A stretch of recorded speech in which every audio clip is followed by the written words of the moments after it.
gue lebih frugal, gue bisa 5 juta sebulan biaya hidup. Gue lebih frugal, gue bisa 2,5 juta. Nah, akhirnya jadi adu susah gitu. Kayaknya yang paling kecil paling frugal. Padahal salah, bukan itu.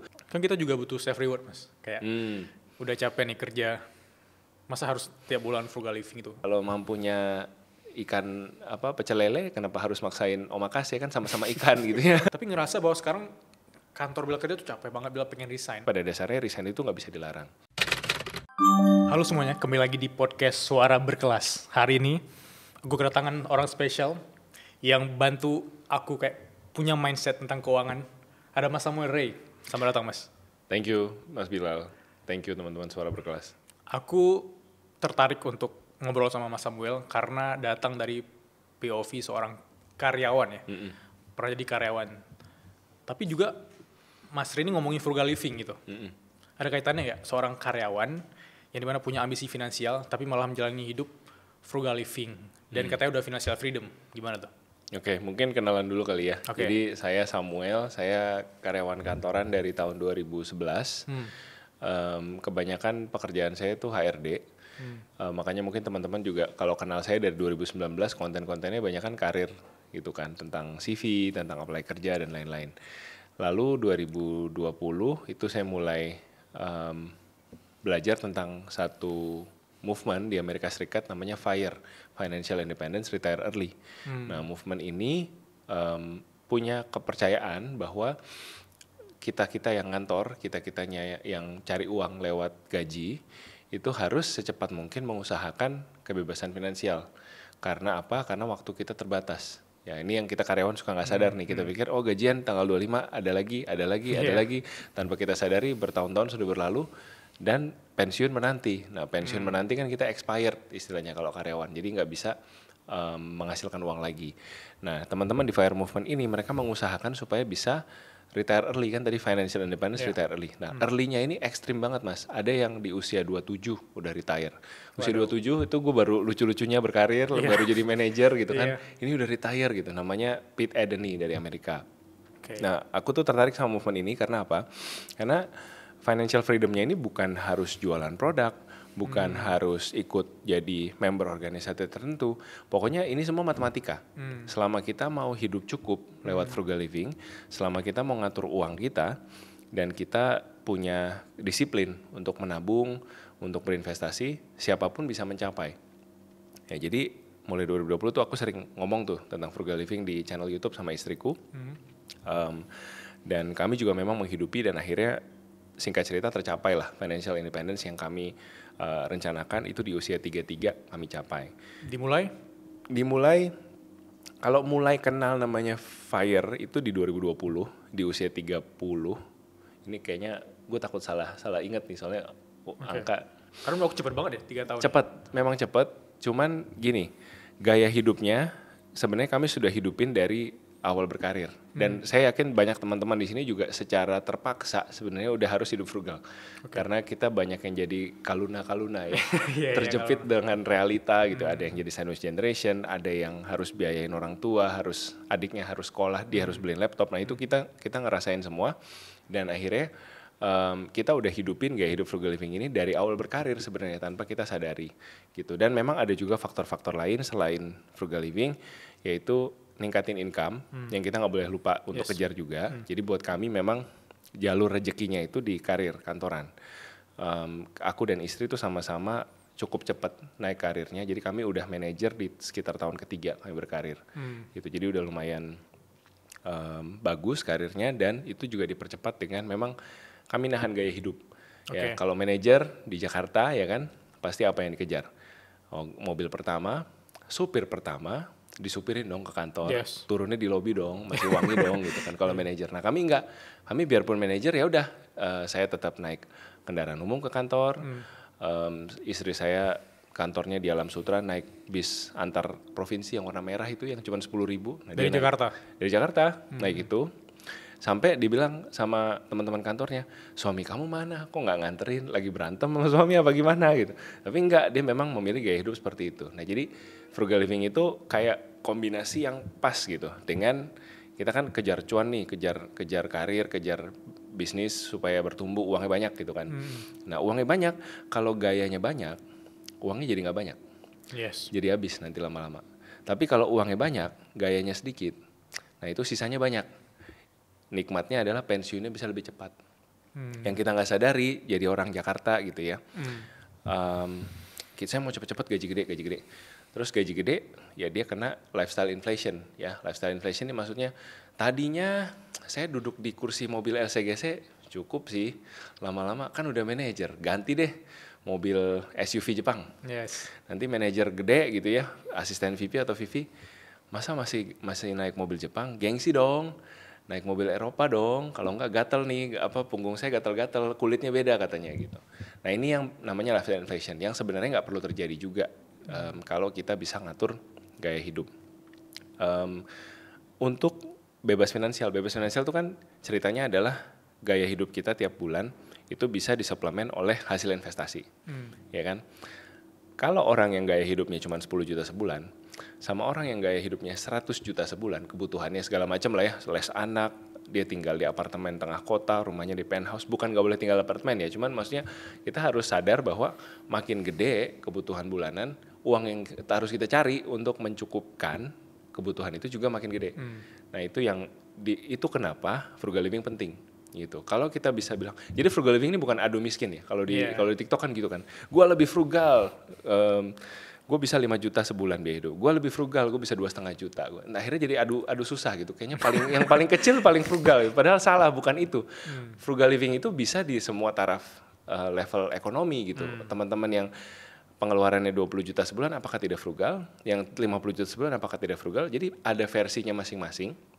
Cuman intinya adalah semakin kita ada ada margin antara pengeluaran kita dan penghasilan kita, semakin gede marginnya, semakin nikmat hidup kita.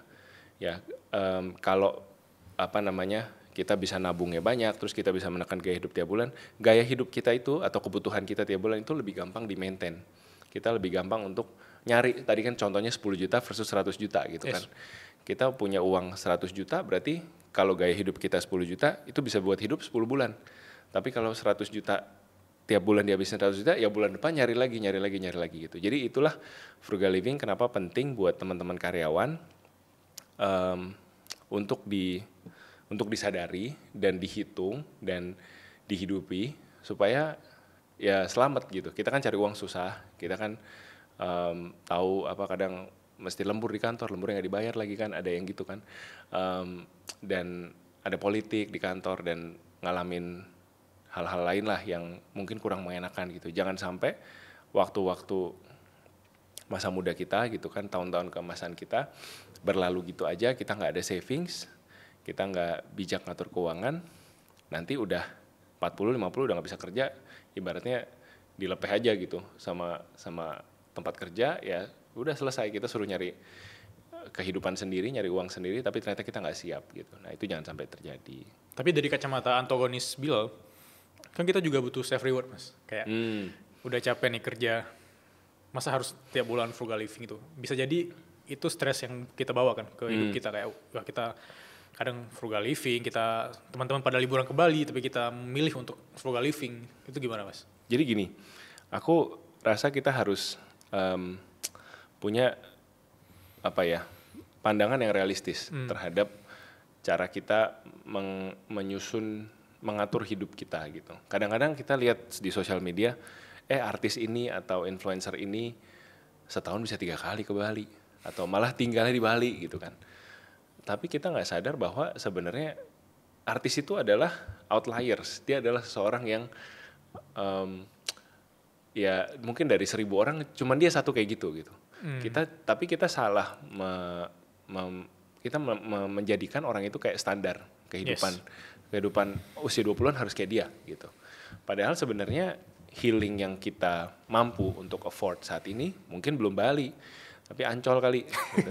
Sama kan pantai gitu kan, sama bau-bau laut juga gitu. Nah itu apakah salah ya enggak gitu. Apakah salah ya enggak. Yang salah adalah menjadikan standar orang lain jadi kayak memaksakan harus realita gue seperti ini juga gitu. Jadi buat aku kalau misalkan teman-teman mau self reward, mau healing segala macam, pastiin itu ada di dalam budget yang proporsional dengan income teman-teman. Ya, jangan kita sebenarnya mampunya masih tadi ya Ancol tapi maksain ke Bali, maksain ke luar negeri, nanti yang ada ambil pinjaman online, pay later dan lain sebagainya, jadi nambah masalah. Mendingan kita tahu diri, mendingan kita bikin self reward yang ada di level kita gitu. Kalau mampunya kopi gula aren 15.000 gitu kan. 8.000 ada ya sekarang ya. Oh, yang di sepeda keliling ya. Nah, kenapa maksain harus ke yang yang di kafe yang mahal gitu. Kalau mampunya ikan pecel lele, kenapa harus maksain omakase, kan sama-sama ikan gitu ya.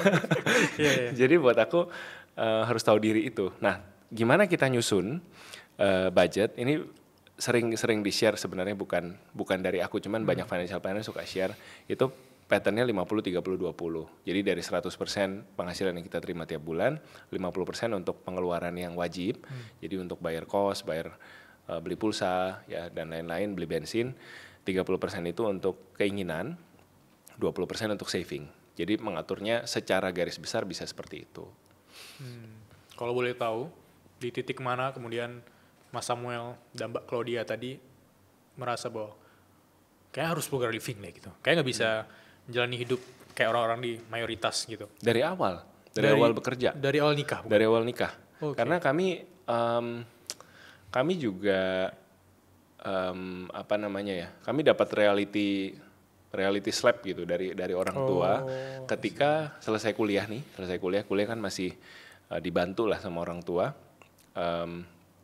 mulai kerja, orang tua bilang mulai sekarang kamu harus usahakan kebutuhan kamu cukup untuk segala macam dari gaji kamu sendiri. Kamu masih boleh tinggal di rumah papa mama, listrik nggak usah bayar, makan juga bisa ikut di dalam, tapi untuk hal-hal lain seperti kamu mau punya rumah, kamu mau punya mobil, kamu mau nikah sama pacar kamu, ya kamu cari sendiri uangnya gitu. Itu jadi pemicu buat aku.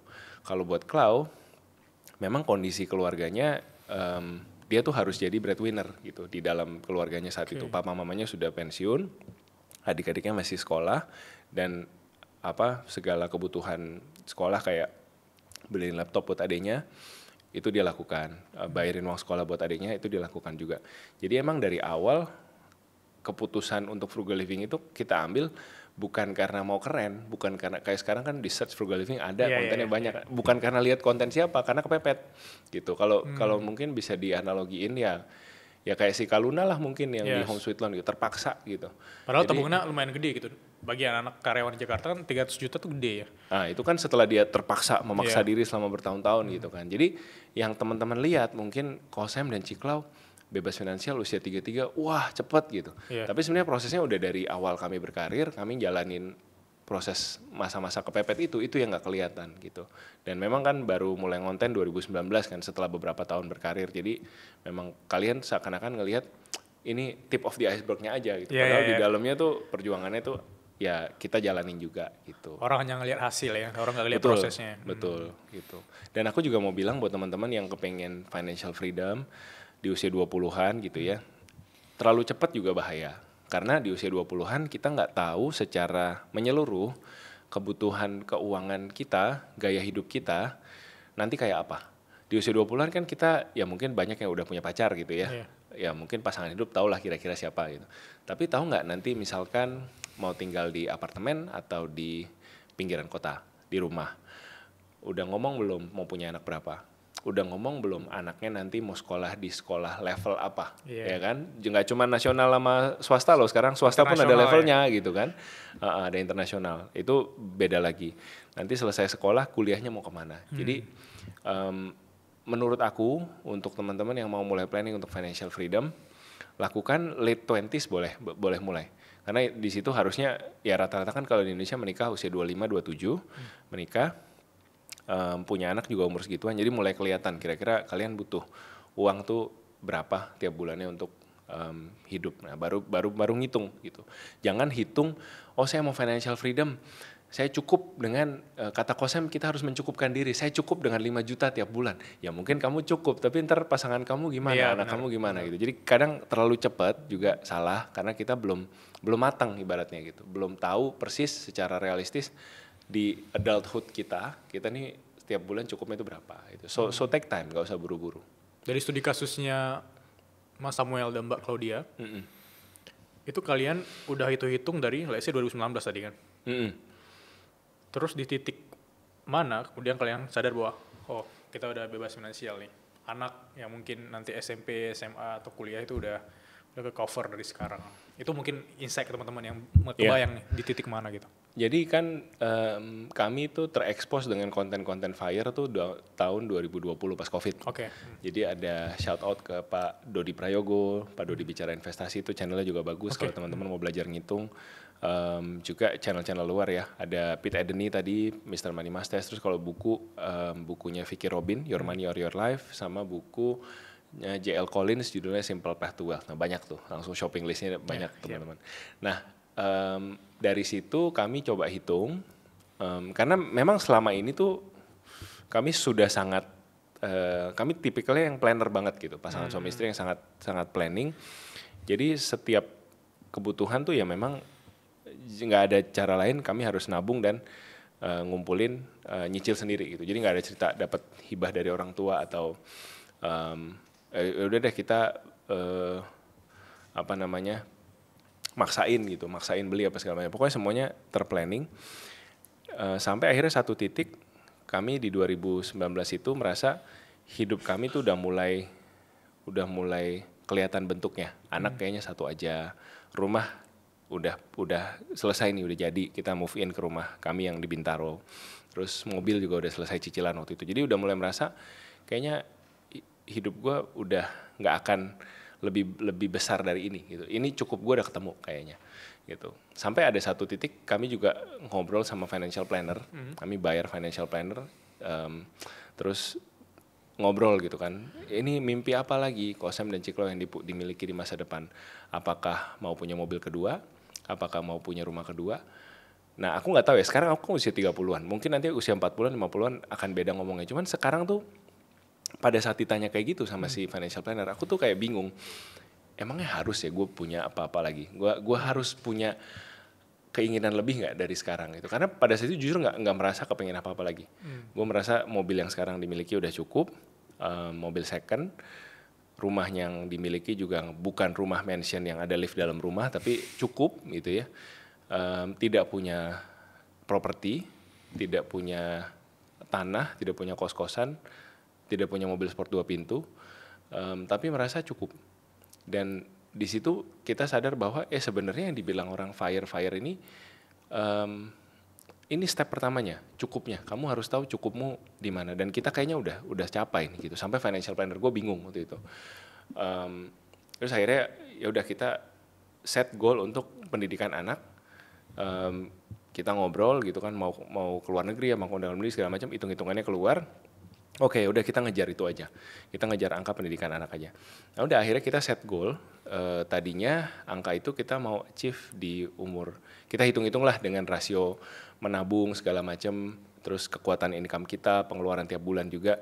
Kira-kira setelah dihitung-hitung 35 lah, umur 35 dapat. Ternyata achieve 33, 2 tahun lebih cepat. Nah,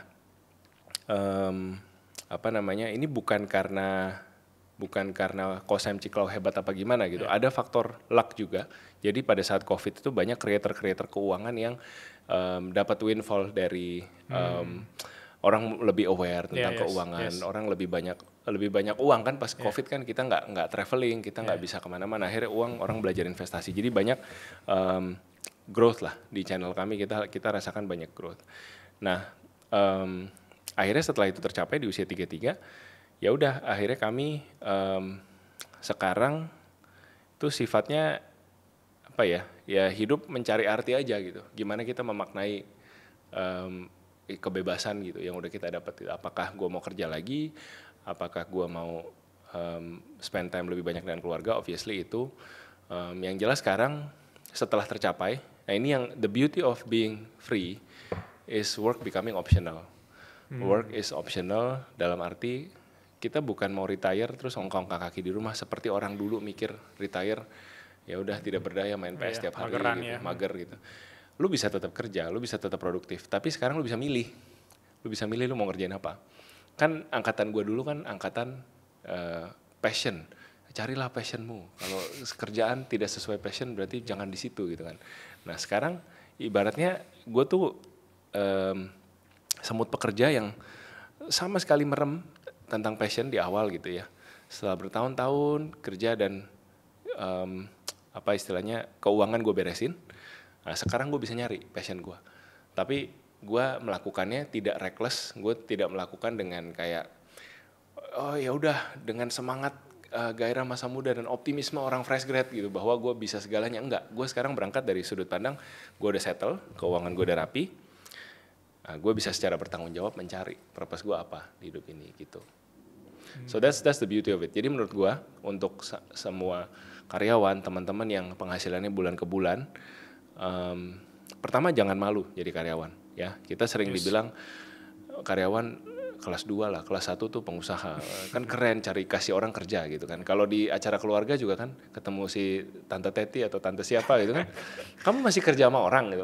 Kesannya kerja sama orang tapi VP loh Tante, tapi manajer loh, gede gajinya gede. Tante belum tentu usaha tiap bulan gajinya segede saya, bisa juga gitu kan. Tapi intinya jangan berkecil hati jadi karyawan.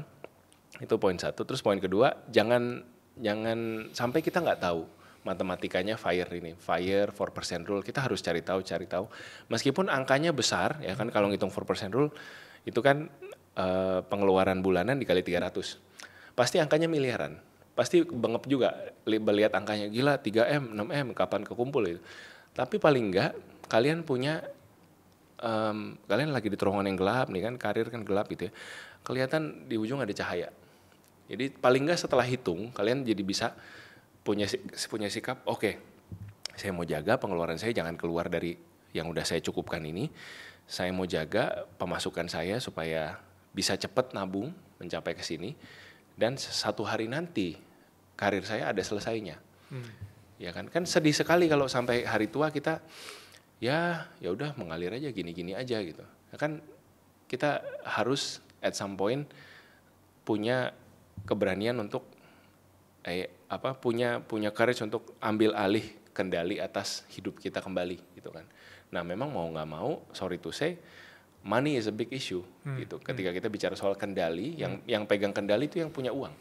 Gitu. Nah dalam hal karir ya pelan-pelan ambil kembali kendalinya dengan cara mengelola uang dengan bijak, dengan cara mendapatkan income yang lebih besar, dan dari pengelolaan itu semua teman-teman bisa satu hari nanti ya bukan dengan kasar gitu, saya mau merdeka dari sini tapi habis itu ngapain ya itu. Tapi teman-teman merencanakan kemerdekaan teman-teman satu hari nanti. Jadilah tadi cahaya di ujung lorong yang teman-teman bisa kejar gitu. Oke, menarik. Tadi Mas Samuel kan nyinggung karyawan ya. Aku masih ngerasa kalau ketemu orang-orang yang pengusaha ada sentimen mikir bahwa masih karyawan, masih kantoran gitu. Dan aku tertarik karena udah baca bukunya Anak Kantoran. Ini dirilis awal tahun ini ya. Dan udah tersedia di seluruh toko buku offline dan online. Dan di sini aku pernah ingat bagian resign. Mungkin kalau pertanyaan yang ingin aku tanyain ke Mas Samuel, kan kita punya ambisi finansial. Mungkin ambisi finansial bila 5 tahun lagi mau bebas lah kayak Mas Samuel. Tapi ngerasa bahwa sekarang kantor Bila kerja tuh capek banget Bila pengen resign. Apakah resign itu cara yang tepat setelah resign Bila buka usaha atau sambil buka usaha ya nggak apa-apa masih jalanin pekerjaan itu. Momennya gitu. Gimana gitu ya? Iya, bisa kasih insight nggak tentang resign, tentang dunia kantoran gitu? Oke, jadi pertama-tama mungkin yang aku tulis di situ adalah tentang resign secara legalitas hukum gitu, secara undang-undang, secara point of view HRD. Ini yang suka umum teman-teman nggak tahu, yaitu resign itu bukan satu permohonan. Kan kita bilangnya ngajuin surat resign, seakan-akan ngajuin itu bisa ditolak bisa diterima. Nah sebenarnya secara undang-undang pemerintah itu menjamin kebebasan kita sebagai warga negara untuk bekerja, dipekerjakan dimanapun ya tanpa ikatan apapun. Jadi kenapa kemudian kita merasa resign harus izin segala macam, itu sebenarnya norma sopan santun yang kita jaga di kantor. Tapi kalau teman-teman sampai dipersulit saat resign ya caranya macam-macam, ada yang drama kayak di sinetron surat resignnya dirobek gitu, atau ada yang bosnya kucing-kucingan, Pak ketemu saya mau resign, sorry saya mau bisnis trip dulu, saya mau apa, jadi lama prosesnya dan segala macam. Nah sebenarnya teman-teman harus tahu bahwa itu sudah di pinggir jurang tuh, sudah mau melanggar hukum gitu ya, sudah bisa jadi satu yang teman-teman bisa masalahkan ke dinas tenaga kerjaan. Nah jadi resign itu pernyataan dari kamu bahwa saya sudah tidak mau lagi bekerja di sini per tanggal sekian, saya akan resign, semua tanggung jawab akan saya selesaikan, tentu dalam lingkup aturan perusahaan ya. Misalkan ada notice period 30 hari atau 90 hari, ya itu kita harus ikutin, tapi pada dasarnya resign itu nggak bisa dilarang. Nah, soal timing resign, apakah harus financial freedom dulu? Nah, ini memang harus lihat nih case by case, orang per orang gitu ya. Kalau mungkin aku berangkat dari cerita, kalau aku dulu akhirnya resign dari kantoran itu di 2023, mulai bangun, mungkin gini dari depan nih ceritanya. 2011 mulai kerja, 2019 aku mulai ngonten, nah terus 2023 aku mulai, ulang ya, aku mau cerita ada dapat income juga. Jadi 2011 aku mulai kerja, jadi income-nya cuma 1 dari kantor. 2019 aku mulai ngonten di Instagram, waktu itu bikin Instagram story. Terbit buku pertama di 2019, buku lagi probation, ini buku kedua. Ya. Di 2020 itu aku mulai monetize, mulai dapat revenue dari konten, mulai punya YouTube channel juga, sampai akhirnya 2023 baru berani memutuskan untuk resign. Nah, seperti teman-teman bisa lihat, aku bukan tipikal yang risk taker. Jadi bukan yang kayak ada peluang dikit, oke, bye, aku mau kejar mimpiku gitu. Jadi aku bukan tipe yang gitu. Ada poin di mana akhirnya income dari eksternal, dari luar itu sama, bahkan ngelebihin income kantoran. Nah itu aku mulai berpikir gitu. Jadi selama baru awal-awal tuh kayak ya ini income lucu-lucu lah, masih dari side job, dari hobi ibaratnya gitu. Nah aku nggak kepikiran untuk resign sama sekali gitu. Jadi emang ada prosesnya. Cuman kalau teman-teman tipe yang risk taker, yang sangat bersemangat mengejar mimpi dan segala macam ya, aku who am I to judge gitu kan. Pastinya teman-teman punya pandangan sendiri. Yang jelas ketika resign ketahuilah bahwa itu hak kalian sebagai karyawan, hak untuk bekerja, hak juga untuk memutuskan hubungan kerja. Jadi jangan mau dipersulit, ditahan gitu ya. Selama teman-teman sudah membereskan kewajiban-kewajiban kalian, sebenarnya tidak ada yang bisa menahan kalian untuk resign. Dan tekadnya harus bulat ya. Tekad harus bulat. Jangan hari ini bilang mau resign, besok tiba-tiba ada pembahasan tentang kenaikan gaji. Atau THR masuk gitu ya, bonus masuk, nggak jadi deh setahun lagi. Berubah pikiran nih. Pertanyaan pertama dari Natasha. Kak Samuel, aku pengen juga bisa financial freedom di usiaku yang sudah 38 tahun. Tapi sekarang aku masih generasi sandwich. Boleh kasih saran nggak dari Kak Samuel? Ini sebenarnya banyak elemen yang kita bisa discuss ya. Tapi mungkin aku akan zoom in ke generasi sandwichnya dulu. Jadi generasi sandwich ini sering dijadikan alasan atau memang realita ya bahwa kita nggak bisa financial freedom karena aku sandwich generation. Dan ketahuilah buat teman-teman yang generasi sandwich bahwa generasi sandwich itu mayoritas di Indonesia. Jadi ada data dari BPS mengatakan hampir 80% dari lansia di Indonesia itu mengandalkan orang lain untuk kebutuhan bulanannya. Jadi ada yang mensupport mereka, ya most likely anak. Jadi buat teman-teman yang sandwich generation nggak usah minder karena most likely kalian banyak temannya. Nah, yang kami lakukan sebagai sandwich generation itu adalah kami tarik garis batas gitu antara keuangan kami dan keuangan keluarga besar. Jadi ada saat-saat di mana kami memang masih harus support. Sampai sekarang kami support orang tua gitu ya. Kami support orang tua. Tapi pernah ada masanya di mana seakan-akan ini kok bukannya kami nggak sayang orang tua, cuman kok supportnya terus-terusan. Kayak tiap weekend kita makan ya, makan di luar kan kesannya kebersamaan keluarga. Cuman kan abis makan kan ada bill yang dibayar gitu kan. Itu bisa Sabtu makan, Minggu makan, kadang Minggu pagi siang makan, malam makan lagi, ketemu keluarga banyak, yang bayar akhirnya anak-anak gitu. Nah, akhirnya ada percakapan sulit yang harus dilakukan dengan keluarga. Sorry, kita bukannya nggak sayang papa mama, kita bukannya nggak seneng makan bareng kalian, tapi realitanya adalah budget kami tiap bulan hanya cukup untuk sekian kali makan gitu. Jadi sorry ya, kita nggak bisa makan sama kalian tiap weekend. Waktu itu kayaknya keputusannya ya udah seminggu sekali apa sebulan sekali gitu. Jadi ada batasnya. Nah, percakapan sulit ini yang teman-teman harus berani lakukan. Yes, setuju. Jangan kita merasa nggak enak, apalagi kayak Kaluna lagi contohnya, paling bungsu gitu kan, kayaknya paling nggak didengar dalam rumah gitu. Nah, harus punya keberanian dan ketegasan untuk ya melindungi diri kalian sendiri. Kalau di pesawat kan kita diajarin kalau masker oksigen turun, siapa yang pakai duluan? Diri sendiri kan, bukan pakein anak. Benar. Nah, tapi kita namanya orang timur tuh susah. Kita sayang keluarga, sayang anak, komunal kan. Kita masyarakatnya sangat komunal gitu. Jadi untuk melakukan hal ini tuh nggak natural buat kita. Nah, ini harus punya kebiasaan baru yang kita bangun. Diawali dengan percakapan yang sulit tadi, bukannya durhaka, bukannya nggak sayang orang tua, tapi saya perlu menyelamatkan diri saya sendiri dulu. Ya, karena saya breadwinner-nya loh.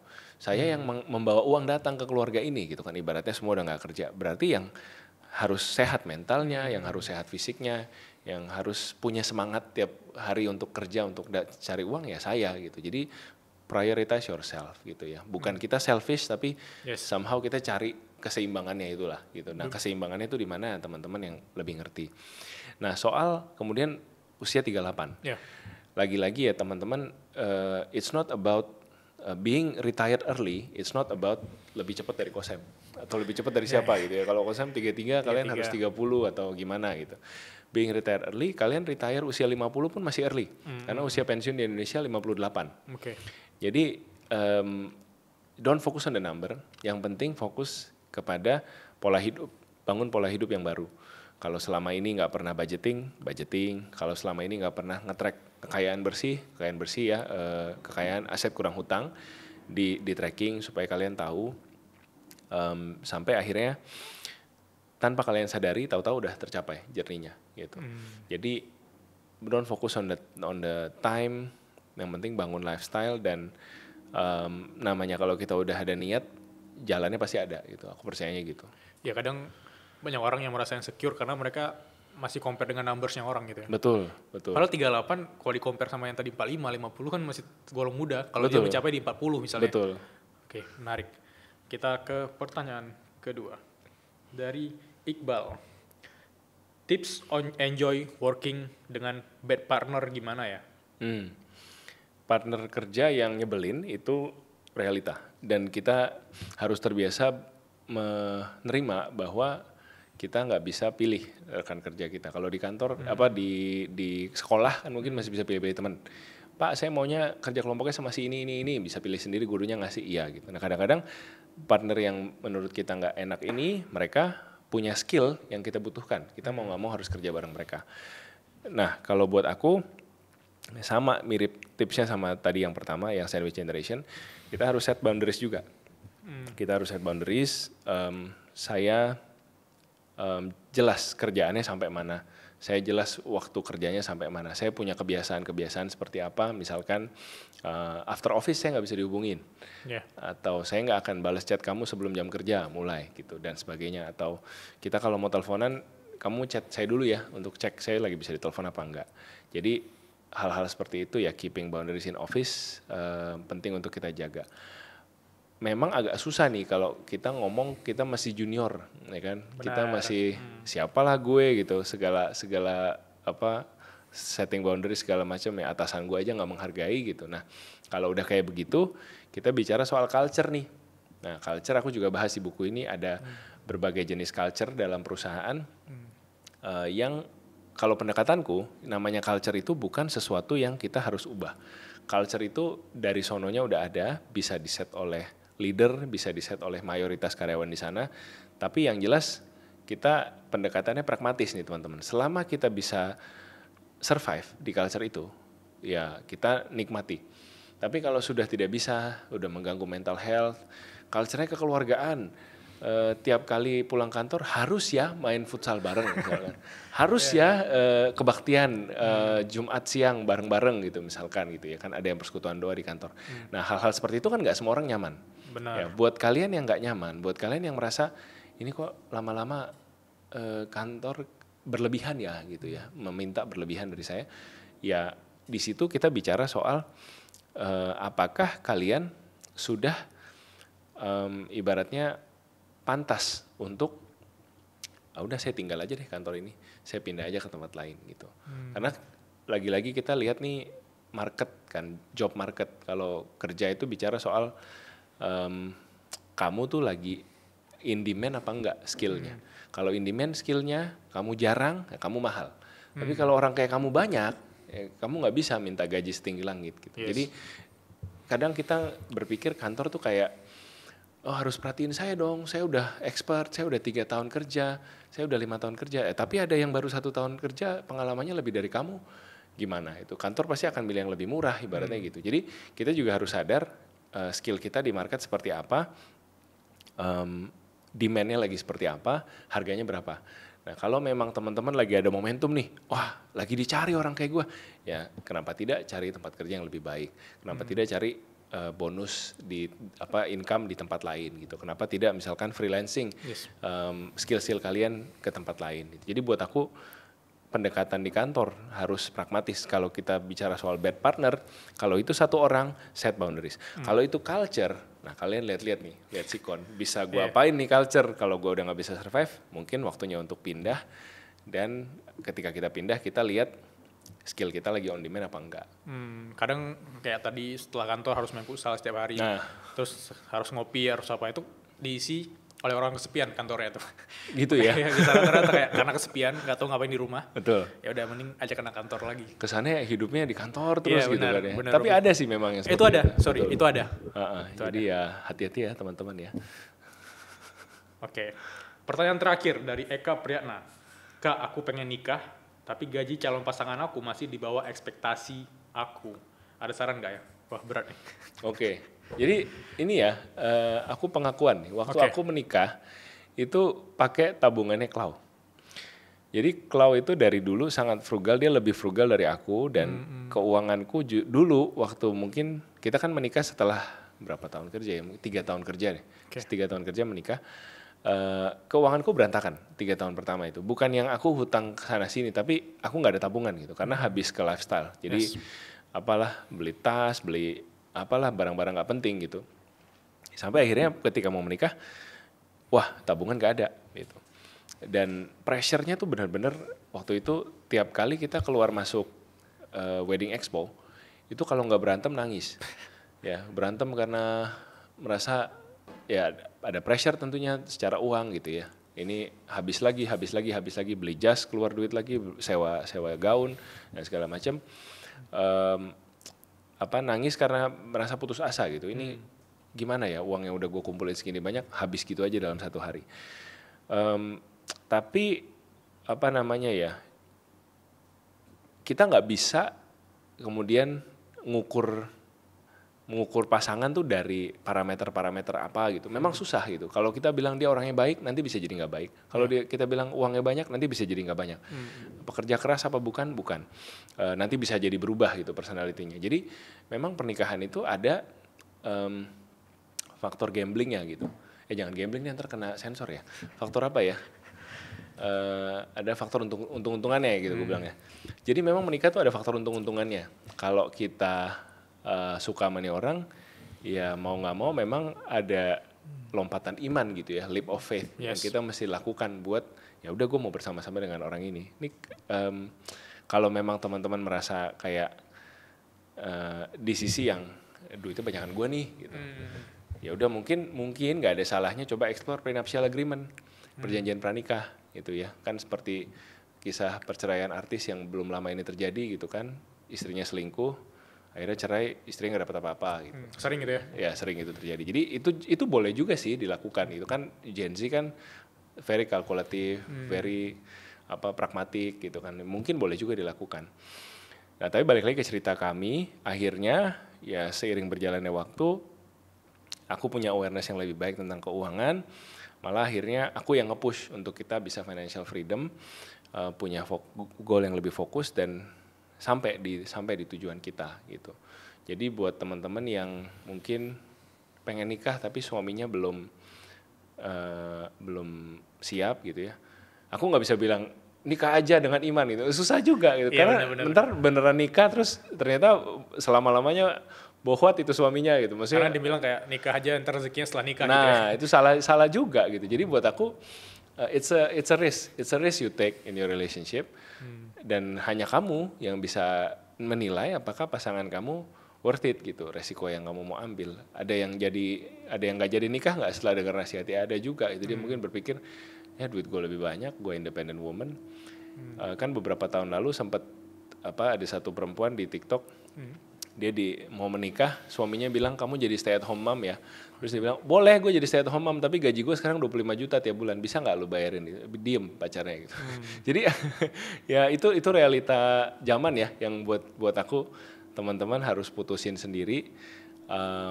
Ya menyayangi orang itu ada resikonya pastinya, dan ingat ini bukan sekedar soal sayang-sayang manis-manis aja, karena nanti orang ini akan jadi teman kalian, sahabat kalian, teman ngobrol gitu, yang dalam waktu panjang gitu ya. Kalau sampai akhir hayat ya selama-lamanya. Kalau siap nggak nih dengan orang ini for the rest of your life gitu. Jadi berat ya menikah. Tapi yang tadi yang bilang stay at home mom itu akhirnya nikah kan? Nah nggak tahu tuh. Kayak nikah soalnya akhirnya. Nikah. Istrinya tetap kerja, suami yang jadi stay home dad itu. Oh gantian ya? Rata-rata gitu. Oh gitu. Yang studi kasus yang teman aku kenal akhirnya gitu, ada. Wah oke. Ada. Sekarang kebalik ya, passion laki-laki di rumah gitu, ngurus anak gitu. Bener, ada sekarang. Oke. Mungkin pertanyaan terakhir dari aku ya. Oke. Kalau bisa kasih best advice ya soal keuangan untuk anak 20-an apa? Dari Ya, Mas buat Samuel. aku usia 20-an harus setia pada proses. Tidak semua orang punya privilege, tidak semua orang punya luck untuk bisa sukses di usia muda atau apapun itu kalian sebut. Kebanyakan dari kalian akan bukan sukses di usia muda tapi mencangkul di usia muda. Banyak-banyak kerja gitu, kerja keras untuk mengumpulkan uang yang mungkin kelihatannya nggak seberapa. Tapi ya itu realitanya, prosesnya yang harus dilalui. Jadi jangan berkecil hati ketika orang lain kelihatan lari lebih cepat dari kalian atau punya privilege yang naruh dia di garis start yang lebih depan dari kalian. Nggak usah dipusingin, karena ya ibaratnya satu-satunya yang perlu kalian bandingkan dengan diri kalian adalah diri kalian sendiri tahun lalu. Jadi berpikir seperti itu aja, pelan-pelan maju ke depan. Apapun hasilnya itu udah ada yang ngatur, aku percaya gitu. Dan ini bukan berarti kita nyerah pada nasib ya, tapi kita tetap berupaya yang terbaik. Tapi jangan melihat kiri dan kanan, dan percaya pasti hasil yang terbaik pasti nunggu kalian di depan. Oke, thank you atas waktunya Mas Samuel. Sama-sama. Jadi teman-teman yang mau belajar tentang gimana caranya jadi anak kantoran keren, aku rekomendasiin baca buku ini. Tersedia offline dan online. Tersedia offline dan online. Ada di semua e-commerce dan ya dimanapun buku dijual ya. Bestseller. Bestseller. Thank you Mas Samuel. Sama-sama. Thank you Mas Sehat-sehat Gilang. semuanya.